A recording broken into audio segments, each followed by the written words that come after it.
think it's my bias towards extroverts that's like clouding my judgment of this, because I assume like I just said, anyone who's like loud and raucous, I assume they're an extrovert. So Yeah. I'm loud and raucous and I'm an introvert, so True.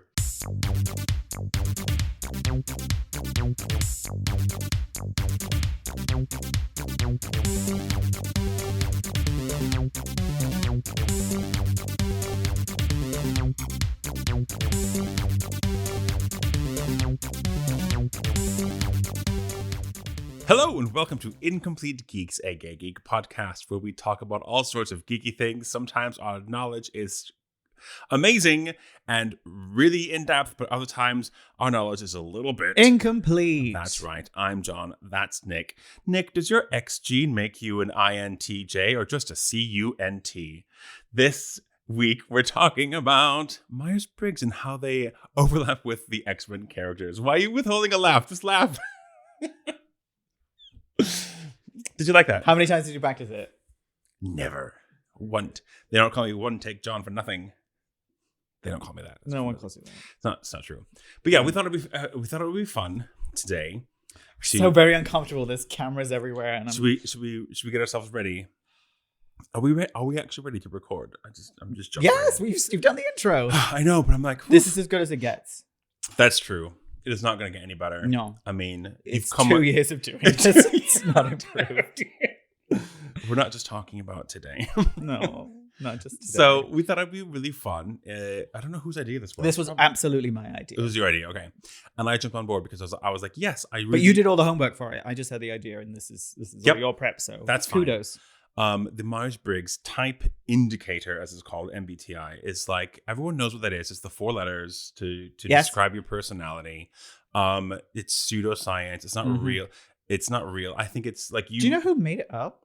They're called Myers and Briggs. But like, who are they? They were a mother and daughter. They're both psychologists back in like the 50s, 60s, whatever. So it's not quite astrology, but it's not astrology. I will tell you the difference, because basically astrology, I don't like astrology. It's clearly a pseudoscience because it's not based in any actual science except for the stars. But like horoscopes, is the reason I don't follow that is because it's very arbitrary. It's based on when you were born, which you have no control over. You don't decide what your personality is, whatever. Myers Briggs is based on Carl Jung, who was a contemporary of Freud, and he developed what he called functions, like your My degree in psychology is not coming in handy now. I'm not a psychologist or a psychiatrist. I'm definitely an armchair psychologist, but I'm big into this. My claim to any sort of authoritativeness is that I once dated a psychiatrist for 2 years. That's about it. And so I'm big. Yeah. I love it. And I think if you're an actor, you think you have to dip into psychology somewhat. I did take it at university level as well. At the end, it's like astrology. It taps into people's fundamental fascinations with themselves. True. I love being told things about me and that sort of stuff. So it's basically a Facebook quiz. Yeah. It's like, ooh, this is me. It's so me. So me. People like identifying themselves that way, and they like categorizing themselves in the same way. And that's true for astrology. It's true for like which Hogwarts house are you? Which Sex and the City character are you? All of this. What Friends character are you, etc. Yeah. I do feel like Myers Briggs is separate from that a little bit because it is based on psychology, which is a science. Yeah. And there are levels to it. It's not foolproof. It has a lot of flaws in it, but I still enjoy it because I think it's very good at describing how people interact with the world and how they think and why they think the way they do. And I think it's very helpful for interpersonal relationships. To know like, oh, you're an IM. You're like an INFP. So that's literally what I am. Is it actually? Yes. I'm just naming letters. So I know how you. I can understand how you. Understanding how other people think is always a good thing. Yeah. What I do think that people use it incorrectly, and it's a kind of a misuse of Myers-Briggs, is when they use it to sort of say, oh, I'm not going to hire you because you're the wrong Myers-Briggs personality type. Do you think people use it like astrology to justify shitty behavior as well? It's like, oh, I'm just a guardian or whatever. Is this the one with the names? Do you know what the names are as well? I'll get to the names in a second because I don't... Which feels quite D&D. The names do? Well, like, aren't they like one's the guardian and one's the... Maybe, I don't know. I don't know. There's 16 of them. If you've never heard... I don't know all 16 names. Oh, thank God. Okay, good. Because I don't. We're going a little bit too. I could go deep into it, but I won't. But I will just say that it's there. I don't think any personality type should be used by employers as a way to determine who to hire. No, there is a bit of misuse about that, and I don't think that it's. I can't imagine people using that. There was a time when there was like a big Netflix documentary about the evil side of Myers Briggs, and I was like, "Fuck off!" Oh, chill out. Yeah, it's just like people being evil. People giving themselves an excuse to not hire people. I don't know if people use it. I mean, I guess people use it as an excuse to sort of say, "Oh, I didn't think of that because I wasn't thinking extrovertly or whatever." Maybe I think it's fine. So was it developed for like the workplace? Do you know? I don't think so. So this mother and daughter pair, they basically took Jung's ideas of these cognitive functions. That's what they're called.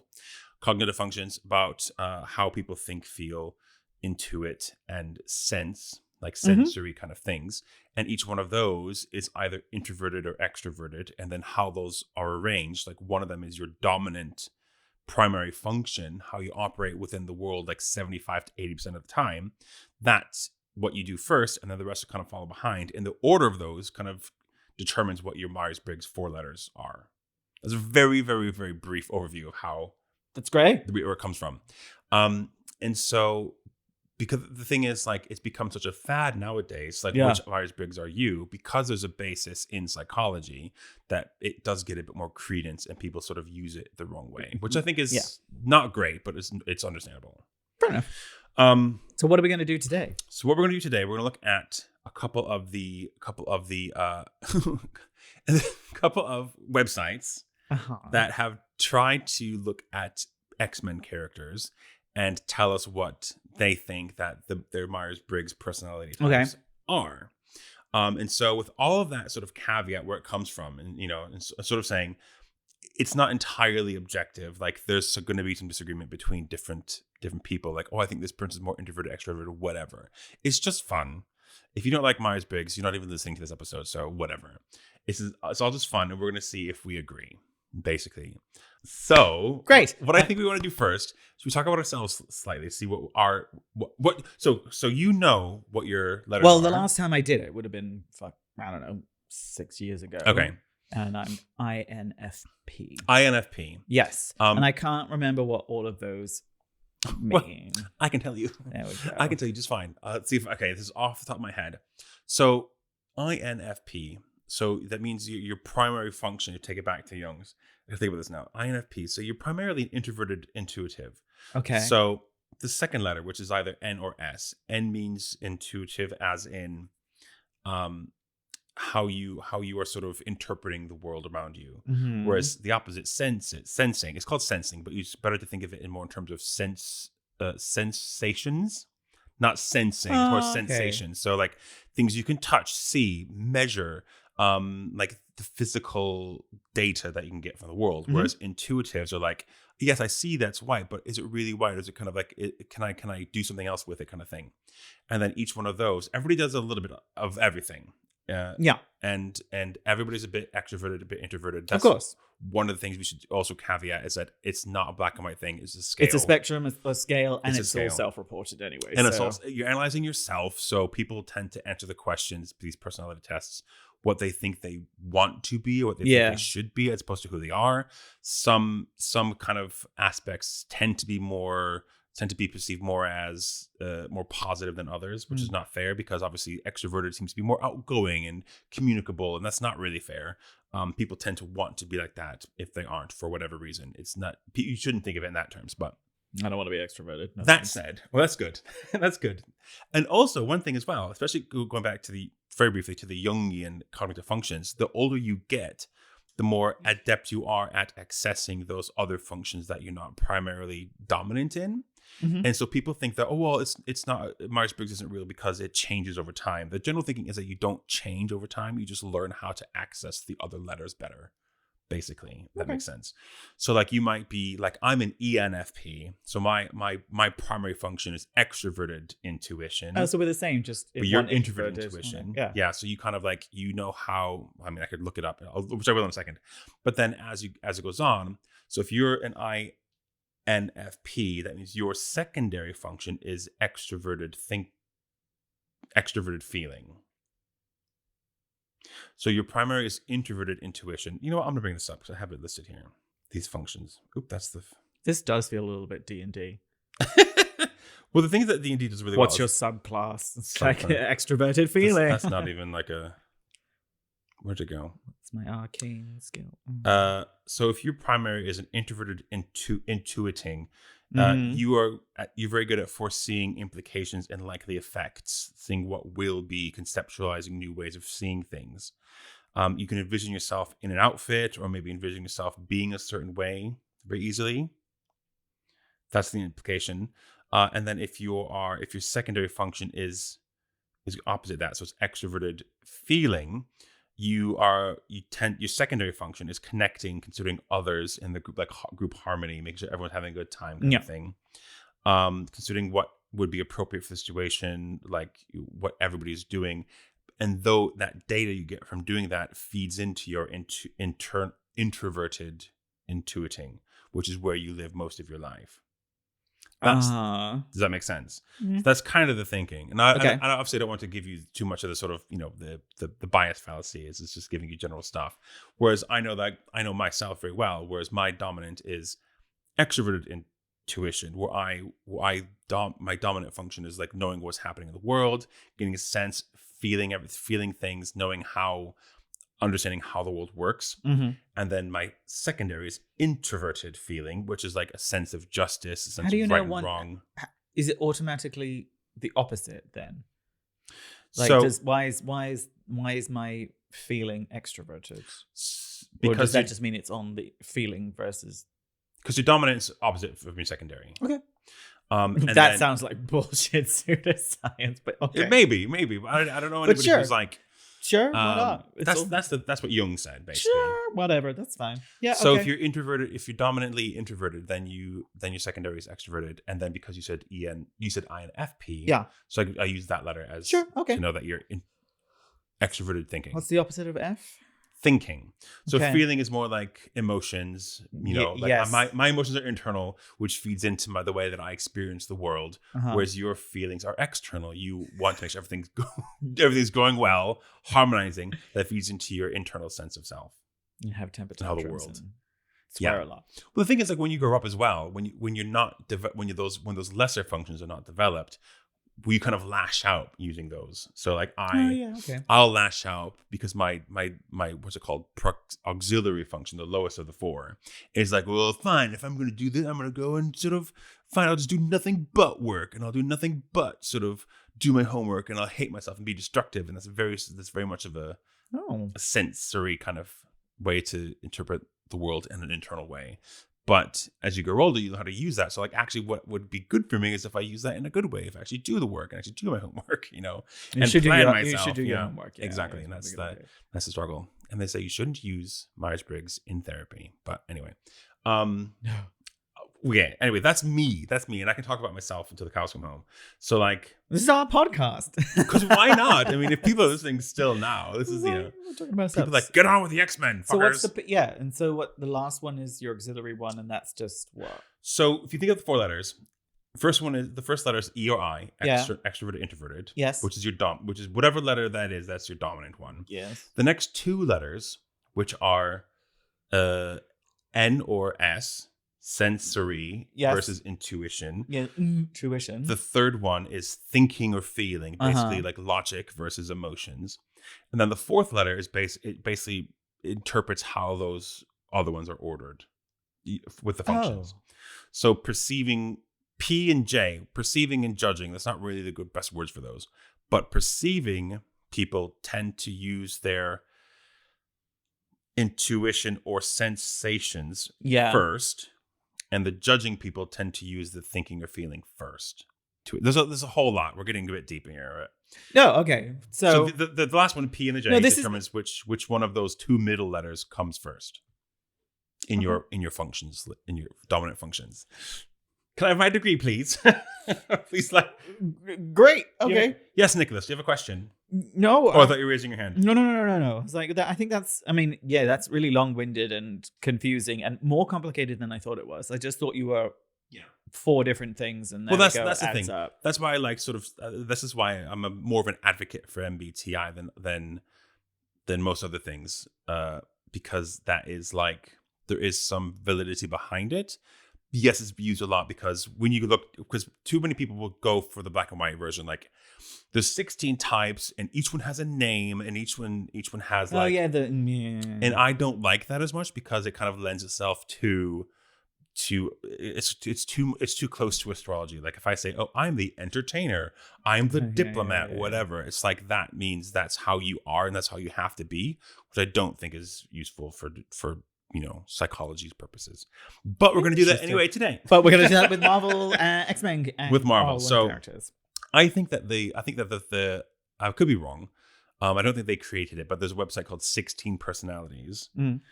Which utilizes these 16 words, which I think it helps people understand a bit more the sort of psychology, I guess, fine, but it is too much like astrology. That website was very popular in South Korea during the pandemic. And it was so popular that like, they estimated about 50% of people took that test and used it to like find dates and stuff like that. And it was very popular. And that's why I think nowadays we have like, we can look at these websites and say like, oh, we've got Cyclops as a logician or whatever it is. And it's like, yeah, okay, fine. And also it allows you to sort of say, okay, well, the word logic is in the word logician, so Cyclops, right? Yeah, and you're not actually considering his Myers Briggs. All right. But I think most of these are going to be popular characters that we've seen in comic books for a long time. So we know how they think. We've seen how they act. We can very, very very, very educatedly guess what their Myers Briggs is going to be. So are you going to do the characters rather than each of the 16 letters? We're going to go through just characters. Well, I don't have 16 different characters. I've got 2 lists here. We can do one each. Because I've got You've got that one, which is all of Marvel, which we can look at. Flash up on the screen now. Boom. There we go. But I'm going to do. There's 2. Should I give credit to these? We're using. Yes, if they put it together. Yeah. We're gonna read it out and talk shit about it. So the first one I'm going to use is from Screen Rant. Okay. And no, I don't want all your cookies. I always say no, so go away. I always say yes, and that's a mistake. So we're going to start with Professor X. Okay. Screen Rant things, and this is Screen Rant. The name of the article is "Which X-Men character are you based on your MBTI type?" Mm-hmm. Okay. So it says Professor X is an INTJ. Okay, and there's a lot of INTJs around. I know who you are. Very focused on like data and planning things kind of thing. I'll just read it from the article. Professor Charles Xavier is clearly an architect. Is that okay? Yeah. When it comes to his MBTI type, not only that, he's an assertive architect. Oh, by the way, I just mentioned, sorry if it's tangent, 16 personalities, and a lot of other ones do as well. There's a 5th letter at the very end, which is turbulent or assertive. Like chaotic. It's like this is like chaotic evil. That's the thing is like I don't know a lot about that. It's not one of the 2. MBTI is not meant to be exhaustive or comprehensive. Like there's other parts of your personality that aren't included in these 4 letters. No.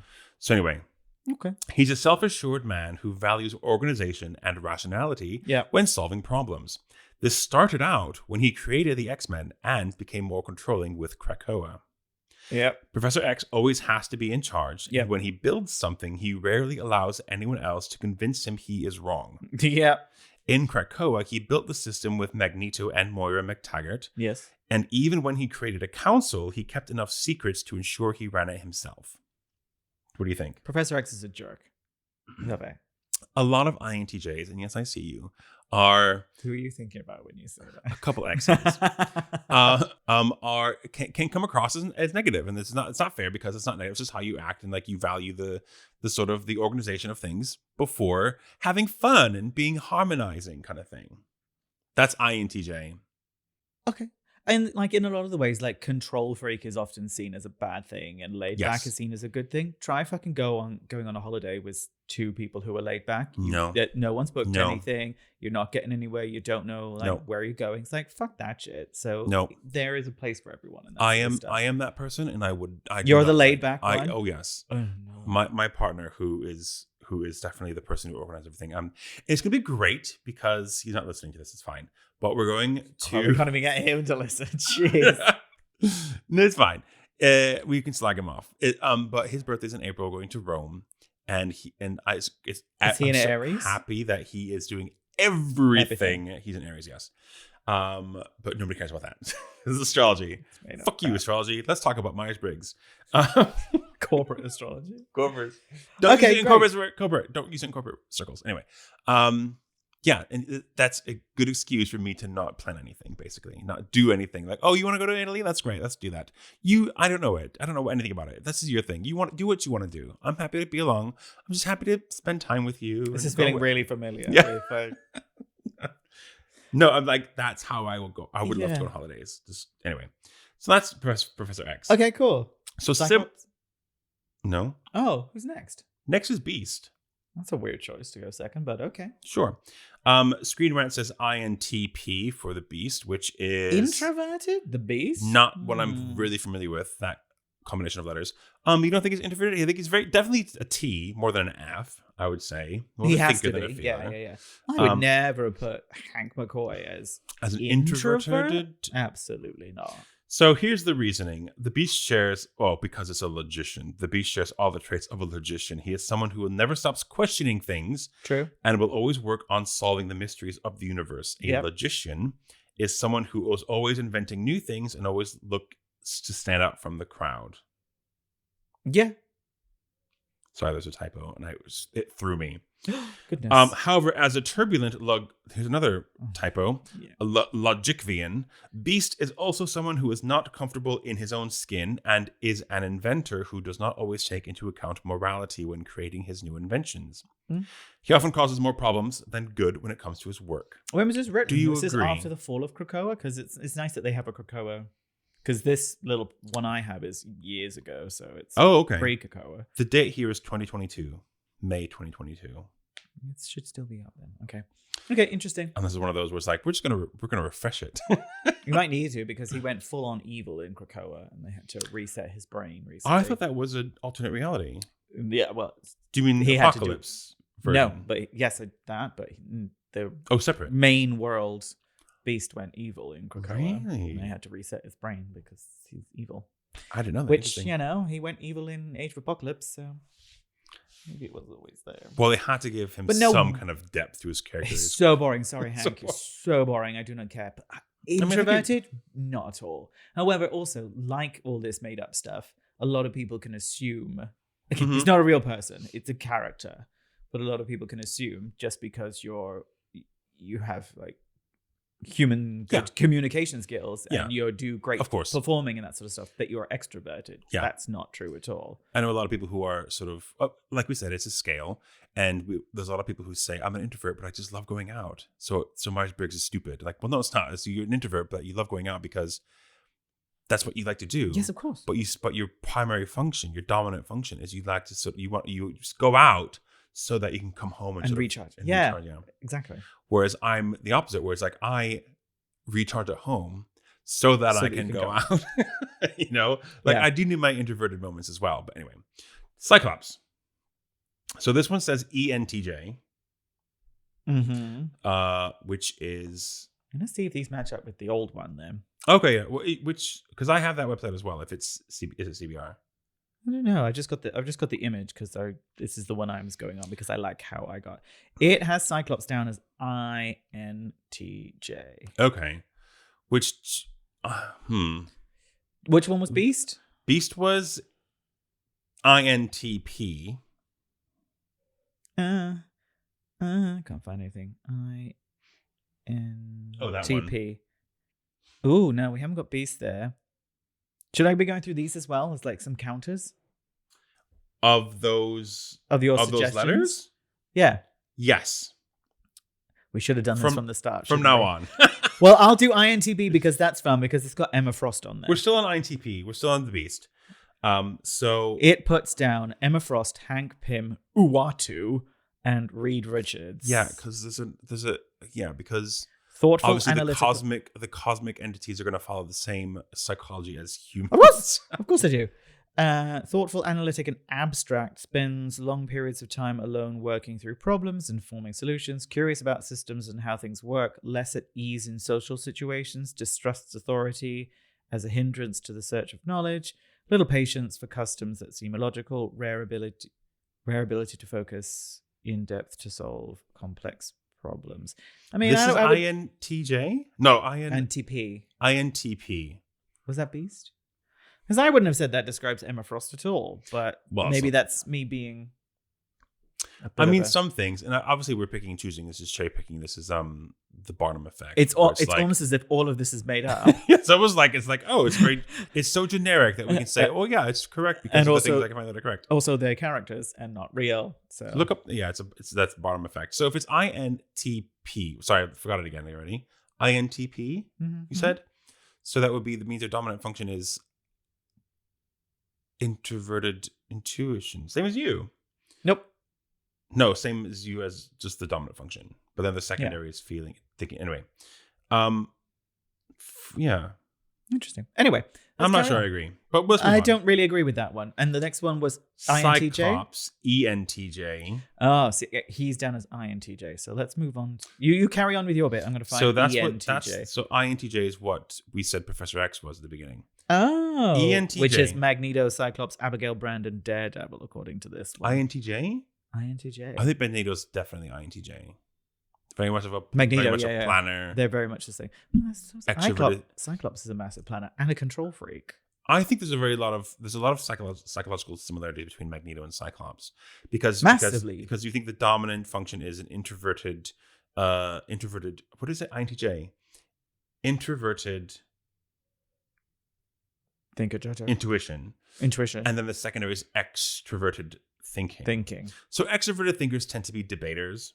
Okay. And if that's your secondary function that feeds into your primary function of the way that you see the world internally, that encapsulates Magneto, Cyclops, as an INTJ. Cyclops is way more like Magneto than he is like Professor X. Oh, sure, yeah, sure. Massively. All right, well, let's carry on then. Let's read. So this similar to that. It says, when looking at the X-Men members, none exhibit the traits of the commander. So this is why it's looking at the names of the thing anyway.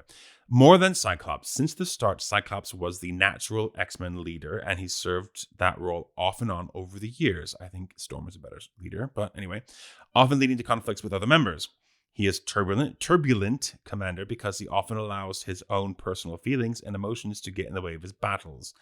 However, as a true commander, he gets things done anyway, even if this means alienating his own team. And that's Ian? This is ENTJ. Oh, I see. ENTJ. So on this one, it also puts Black Panther, Odin, Black Bolt, and classic Nick Fury, which means white Nick Fury. Yeah, white Nick Fury. As which? ENTJ.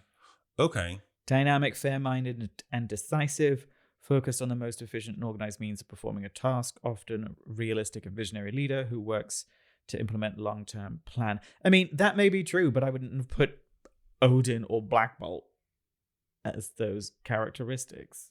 I wouldn't visionary leaders. Yeah, really, they're royalty. 1/16 of the world is a visionary leader. I don't know. Anyway. I wouldn't think Black Bolt's is an extrovert either necessarily. I mean, how? No, he literally can't be. Okay, so this thing is garbage, which is a shame because I really liked I like 3 of my 4 characters that it puts in with mine, so I wonder which one. I want to hear what mine. I haven't looked at it yet, so I want to hear what mine is later. So that's Cyclops. It's let's move on to Storm. Okay. So this says Storm is an ISFJ, which I know not much about at all. ISFJ. So your dominant function would be internal introverted feeling, I suppose. Yeah, sense of justice, I suppose. So this says Storm is the classic defender. She was a team leader who took control of controlling the X-Men and later did the same for the Morlocks. When she took leadership of that group, she remained very protective of her teammates, especially the younger members like Kitty Pryde. Mm-hmm. She's an assertive defender. Oh, defender is the name of the name they gave. Got it. Someone who will step up and defend those she cares about and will go to any lengths to seek out revenge when her loved ones are hurt. Do you agree? Yeah, that one's quite good. This list has her down as an ESFJ. Why is it like it's like the first letter is opposite from this one? Tell me about ESFJ. I don't know if I would do it. No, but let's stick with the letters then. So Okay. ISFJ. So if it are the ones this thing from whatever fucking year, it says Wolverine, Hawkeye, Luke Cage, and Iron Fist. Wolverine, ISFJ. Hawkeye, Luke Cage, and Iron Fist.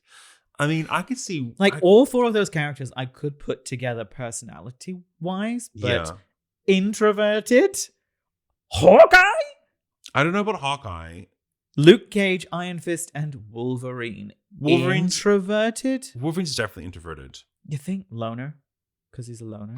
Because his dominant function is introverted feeling, which means that he is driven by his sense of justice and loyal, right committed, and and wrong. steadfast, concerned with taking care of people, same as the Storm, by keeping them safe, meticulous in accomplishing responsibilities, reluctant to open up to strangers, while actually being highly people-oriented, very observant to other people's feelings, strives, likes to work alone. Yeah. I can see Wolverine as an ISFJ. Yeah, that makes sense. Yeah. Fine. Because I mean, his secondary function is dominant. I think it's my bias towards extroverts that's like clouding my judgment of this, because I assume like I just said, anyone who's like loud and raucous, I assume they're an extrovert. So I'm loud and raucous, and I'm an introvert. So true. Jean Grey is the next one here. Yep.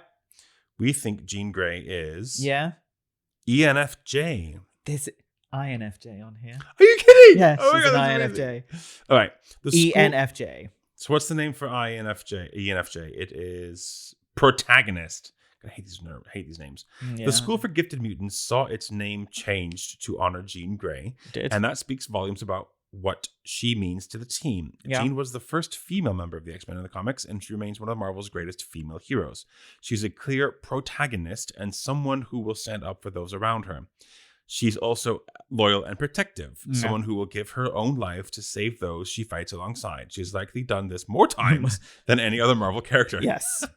Does that mean she's an ENFJ? I don't know what the connection there is, but that's this particular website. Interesting. What is ENFJ? INFJ? ENFJ. So other ENFJ characters that this one's put down is Phil Coulson. ENFJ! Phil Coulson. Gross. She-Hulk. Yeah. Kazar and Wasp. I don't know much about Kazar. He's hot. Sexy as fuck. You can't see much, but he's just always in a loincloth. I remember from the cartoons, yeah. I just don't know much about his character. Oh, sorry. Wait, he's the one that's... Who turns into the dinosaur? It's in the same episode, but it's not. Okay. He doesn't turn into a dinosaur. Says supportive, giving, encouraging, lives in the world of people possibilities, has special talent for bringing out the best in others, primarily focused on giving love and support to others, wants to understand and encourage others, finds potential in everyone, often provides inspiring leadership. That sounds like Jean Grey. Yeah. Yeah. So it's weird that they described it right and then just chose the wrong fucking characters for it. They're like, we need 4. We need 4 pictures. We want to use Jean because for some reason they put her as an introvert. Is she on there somewhere? Oh, she's an INFJ. Yeah. I don't know. I guess she's more sort of in the middle. Interesting. Okay. Great. I think She-Hulk fits that as well. Definitely driven by her.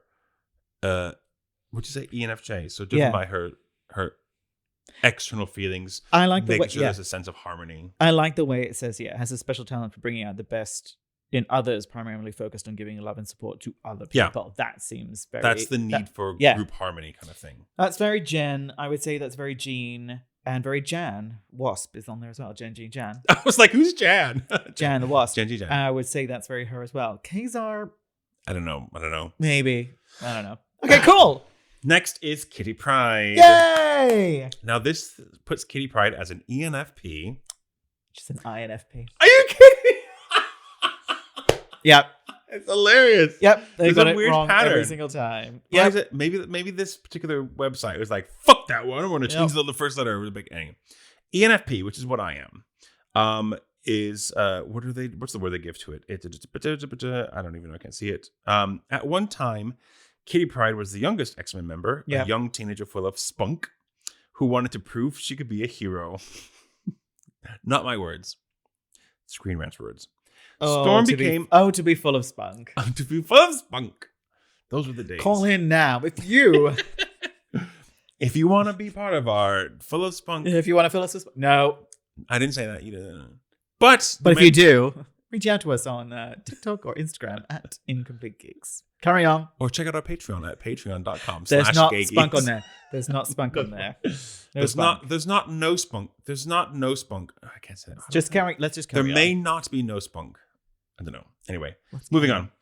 She's the youngest teenager full of spunk who wanted to prove she could be a hero. Storm became her mentor, and Wolverine a protector before Colossus eventually became her partner when she grew up. Now she's basically a pirate and the leader of the Marauders. Was. Yeah. The ENFP actually uses the letters this time, not the sort of word. Oh, okay. The ENFP is a free spirit, someone who is outgoing, open-hearted, and open-minded. That's true of ENFPs, I would say. That was Kitty. That was Kitty from the time she was a teenager until later in her life when her heart was broken. Despite this, she remains a free spirit, traveling. When was her heart broken? Her heart was broken straight away by Colossus. Really? Yeah. Well, because she was 14. Right. And he was like 18. 30? No, he was like 17. Oh, right. Okay. When he first joined. But that's a big difference because he's not going to have sex with a 14-year-old. Yeah, exactly. He clearly wanted to have sex. And you should, Colossus, because your body is banging. Sorry, carry on. Despite this, she remains a free spirit, traveling the open seas and protecting people who have no one else. Damn it! See, I liked mine because I was put down as Kitty, but that sounds a lot more like Kitty. So the other characters it's put on this list is Charles Xavier. Oh, as ENFP, yeah. ENFP. It's put Charles Xavier. No. As an EFP. Balder. Balder as in Balder the Brave, I guess. Brother to Loki and Thor. Sue Storm. Sue Storm is ENFP. I don't know much about her. And Captain Britain. It says imaginative, optimistic, passionate, keenly aware of future possibilities, and therefore a frequent initiator of change. Spends a great deal of time discussing ideas and possibilities. Brings zest, joy, and liveliness to all aspects of life. Natural leader. Blah, blah, blah. Tends to idolize people and can be disappointed when they fail to live up to expectations. Does that kind of match what they were saying with that, or not really? Not entirely. Really. No. And also, I don't think that matches any of those four characters, really. Okay, fine. I was like, I don't know anything about Balder or Captain Britain. Brian, I know a little bit about it. That doesn't suit him. Whereas when you read that thing about Kitty, I was like, that's so hard. That sounds like Kitty. Yeah. That's really cool. Okay, let's carry on. That one's crap. Up until the part where it's like disappointed and because people don't live up to expectations. I think that's very tends to idolize people and so disappointed. I'm not sure if that's a thing about ENFPs, but of course I'm just talking from my own experience, so I could be wrong. Right, this puts Wolverine. I know we've talked about him already a little bit. No, that's great. This puts him as an ISTP. It starts out by saying there are several MBTI types that Wolverine could logically fit into. However, the one that goes best with his skills is that of a virtuoso. I'm going to stop saying those words. Is an ISTP. He's an introverted character who would rather be alone than in a large group of fellow mutants, even on Krakoa. Yeah.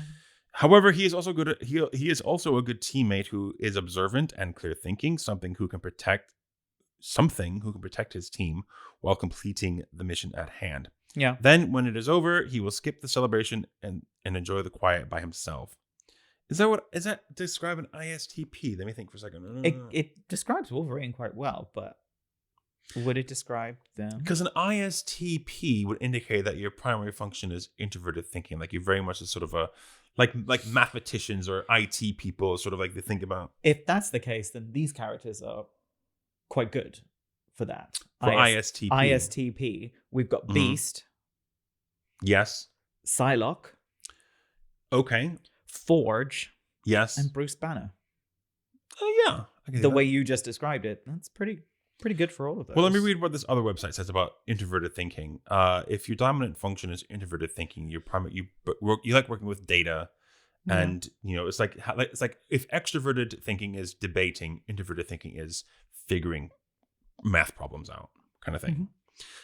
Analyzing, categorizing, evaluating according to principles, whether it fits a model, figuring out whether something works, checking for inconsistencies, clarifying definitions, analyzing your options using principles. That kind of thing that's what that function means. Which I don't know if it's Wolverine. I think Forge, that works great with Forge, Bruce Banner, Beast. Yeah. It's put Psylocke in, and I think it would have done that just to kind of mix it up a little bit. To be like, so like three smart men. It can't just be sciencey people. It has to be some other real, but it can't just be scientists who are this. True. It's like, so yeah. I'm assuming it's more of the methodical thinker and then puts it into action, that sort of stuff. But this would have been British Psylocke in Japanese body. Okay. I feel it would probably agree more to canon, like full Japanese one. But interesting. Mm-hmm. Okay. Interesting. Insightful, adaptable, self-sufficient. Excels at reaching the heart of the problem, open to information approaches, may sometimes oh god, it's all just words and bullshit now. It just feels like astrology. It's becoming prone like to horoscopes. Everyone. Well, yeah, these ones are nicer. Okay, all right, let's carry on. Take a leap of faith today. Oh, god. Reach out to that person that you were thinking of. Missed connections, Car, in your future. I have exactly. Oh no, I have three more. Okay. Okay. These are good. Last three are good. First one is Gambit. Okay. It puts Gambit as an ENTP. ENTP. I'm not entirely. I mean, maybe. ENTP, it says here, there isn't a member of the X-Men who is more clearly an ENTP than Gambit. He is a curious and intuitive character who often allows those traits to get him into all sorts of trouble. Mm-hmm. He's not scared to disagree with anyone and argues with friends and foes alike. Okay, this is likely why his relationship with Rogue was always so hostile in their on-again, off-again romance. However, what makes Gambit so unique is that his attitude is not out of spite, but it is just how he communicates, which often leads to a fight. What do you think? Yeah, I like your descriptions, and these characters that it's put in with that is Iron Man, Jamie Madrox, Deadpool, and Rocket Raccoon. I think that kind of works with what you just said. I think those characters work. Yeah, ENTPs are clearly the Iron Man type, where you're extroverted, but you're also internally thinking as well. So ENTPs, like ENFPs, like I am, your dominant function is extroverted into intuition, where it's like how the world works, experience it, just try it out. But then ENFPs, the secondary function is introverted feeling, sense of justice. ENTPs, like Iron Man, Rocket Raccoon, and who's the other one? Madrox? Jamie Madrox. I don't know. Enough about him, but their secondary function is introverted feeling. So they're gonna figure out the problem, and then use that information to dictate how they experience the world. Whereas ENFPs, like me and Katie Pride, we want to go a sense of justice and let that feed into how we experience the world. See, it's not entirely. That's nice. Well, it's mine horoscopy. Mine hasn't been on there yet. Then. Who are you again? INFP. INFP. Did we not say it? No. Okay. Well, we'll figure it out. I've got another list as well. We'll go through the other list as well. But there's two characters here that we should talk about. Okay. Emma Frost. And yeah. This thing says Emma Frost ESTP. Emma Frost is someone who won't take guff from anyone, and she will do anything in her power to keep her power. She is one of the wealthiest mutants in the world, which clearly it tells you what personality she is. Thanks to her entrepreneurship, the actual name of the ESTP trait in the MBTI. Oh, that's why it's saying it. Yeah, because she's actually an entrepreneur. Yeah, yes. Okay. Once Krakoa formed, Emma was right there to take part in one of the main leadership positions. When she realized other leaders lied to her, she took it one step further and remained independent and in complete control. There isn't a mutant. Oh, sorry. There isn't a mutant on the planet that is more of an entrepreneur than Emma Frost. Okay. Yeah. So ignoring that, what is ESTP? ESTP. So your dominant function is going to be extroverted sensory. Extroverted sensory. So like, how does the world work? What can I see, touch, feel, hear? You know. I don't know anything about it. Other characters it's got for that, Emma Frost isn't on there, but it's got Black Cat. Maybe. As in Felicia Hardy, Black Cat. Yes. Gambit. Okay. Okay. Angel.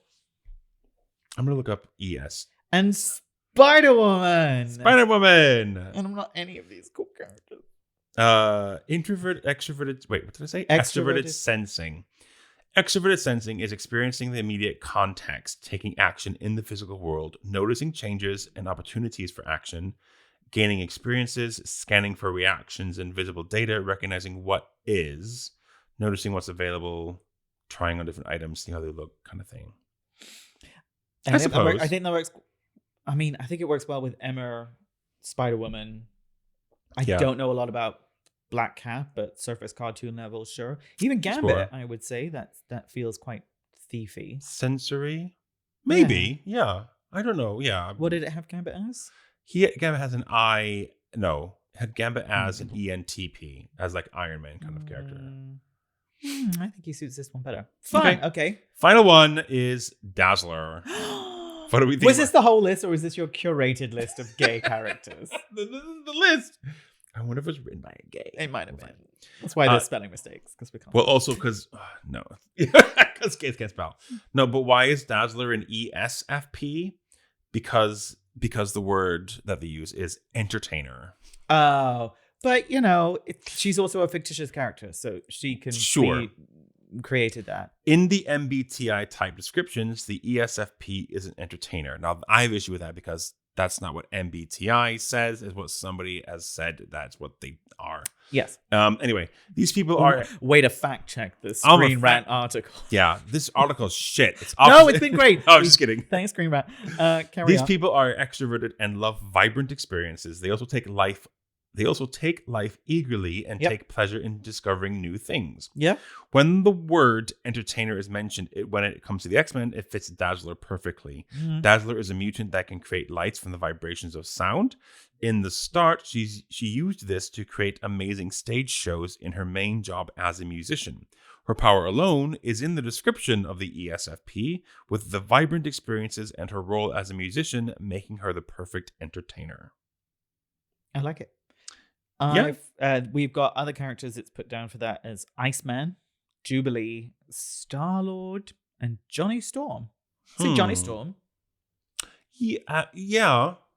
For sure. What was the letters again? I've moved on. ESFP. How have you moved on? ESFP. ESFP. Oh, God. I'm thinking about these letters. I'm going to be dreaming of alphabets. Okay. ESFP. Just hyperfixate on the E. Extroverted. True. I'd say all of them are extroverted. Extroverted sensing, like Emma Frost was as well. But then your secondary is introverted feeling. Introverted feeling. So like your moral compass dictates how you feel the world, I suppose. Kind of, yeah. That works for them. Yeah. Creative, non-traditional, and active. Enjoys people and material comforts. Does not allow convention to interfere with life. Excellent team player, focused on completing the task at hand. Maximum fun.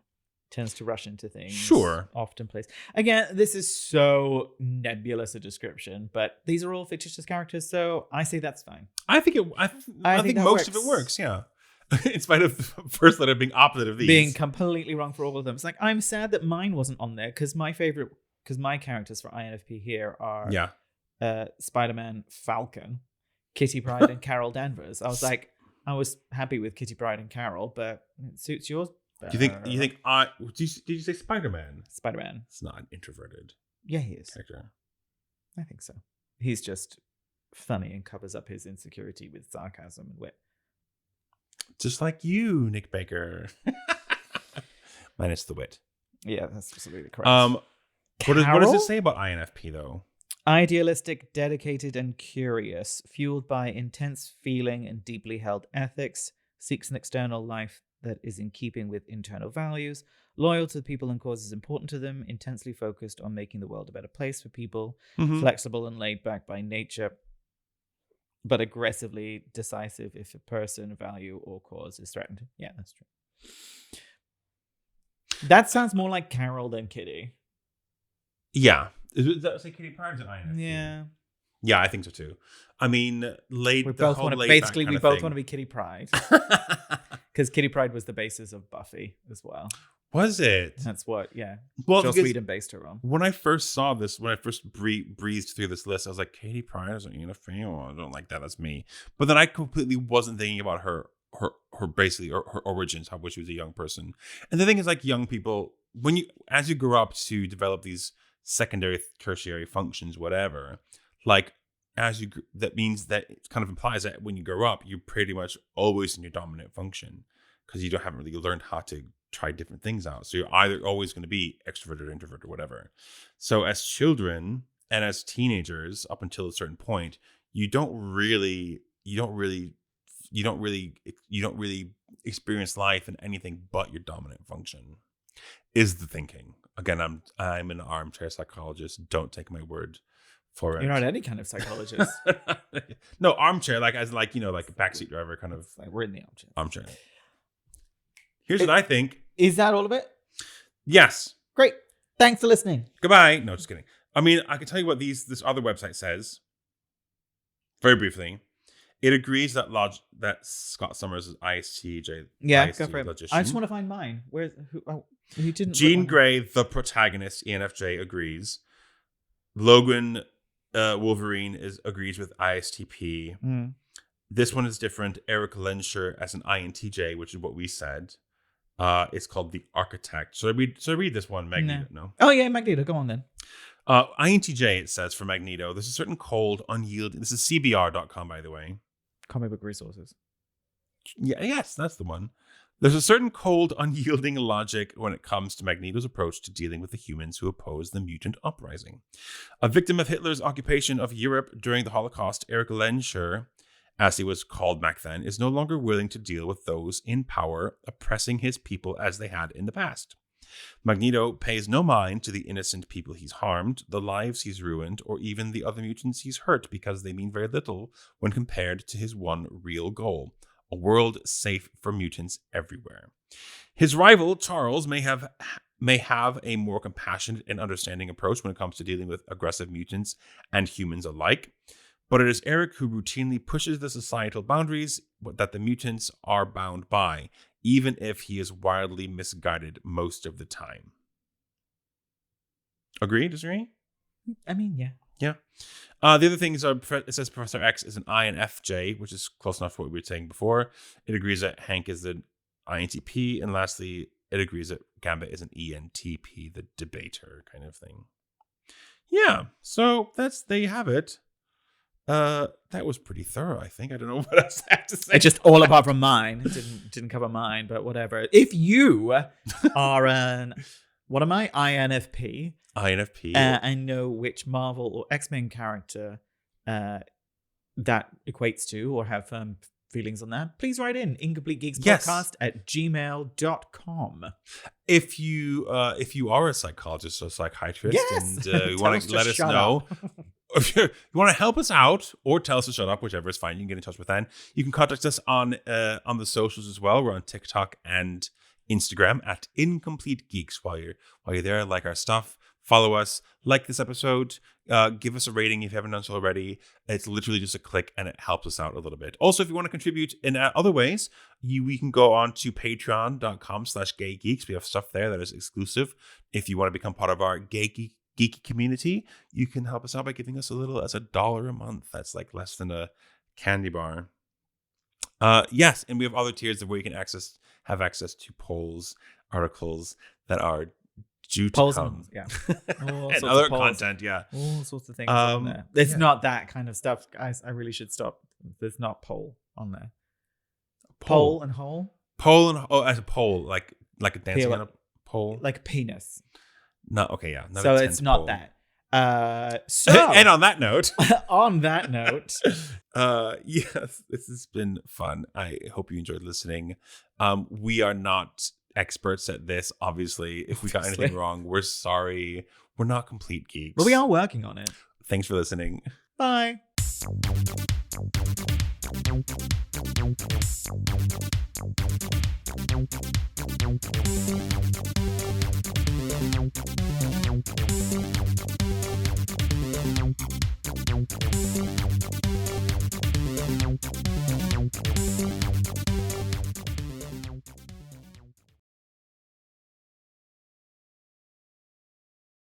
There we go. Oh my god. Oh man. 90 episodes later, we're still figuring this out. At least we don't need to do the clap. Because we both scream. Is this a gay podcast?